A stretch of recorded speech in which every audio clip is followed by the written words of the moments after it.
1. The role of kings and queens. Once upon a time, in a land called Aurelia, the sun rose golden over tall towers, and the rivers sparkled like silver ribbons. In the grand palace atop the hill lived King Arion and Queen Seraphina, rulers of Aurelia. Every morning, the people of the kingdom would wake to the sound of the palace bell. Farmers went to their fields, children hurried to their lessons, and merchants opened their colorful stalls. All believed that their king and queen watched over them with care, but few truly understood what a king and queen really do. One day, little Lena, the baker's daughter, asked her grandmother, "Grandma, what do kings and queens do all day?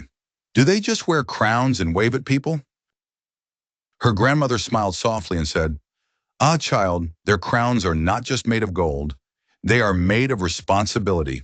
Would you like to hear the story of what truly makes a ruler?" Lena nodded eagerly, and her grandmother began. Long ago, when Aurelia was still young, there were no kings or queens. The people fought over food and land, and no one could agree on what was fair. So one day the elders gathered and said, "We need someone wise and kind to guide us, not to rule over us, but to serve us." That was how the first king and queen were chosen, not for their power, but for their hearts. A good king, the elders said, must be as strong as a lion, but as gentle as a dove. He must listen more than he speaks and protect those who cannot protect themselves.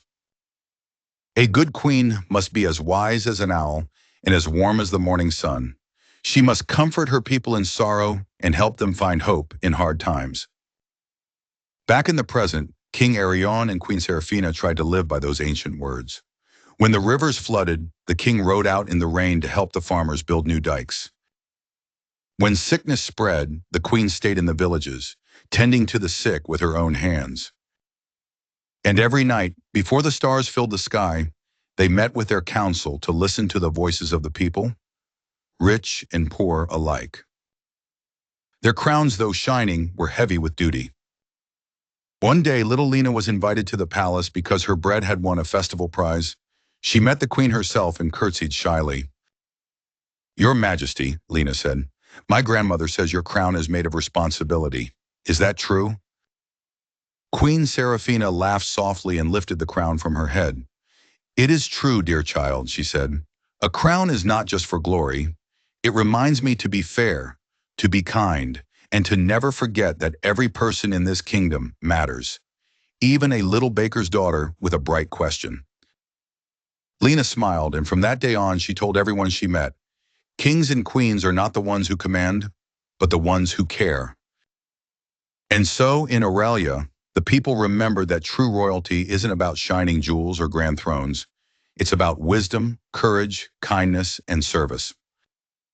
When Lena grew up, she became the royal baker, and whenever she looked up at the palace windows glittering in the starlight, she would whisper, "Long live the kind, wise rulers who wear the heaviest crowns, not of gold, but of love."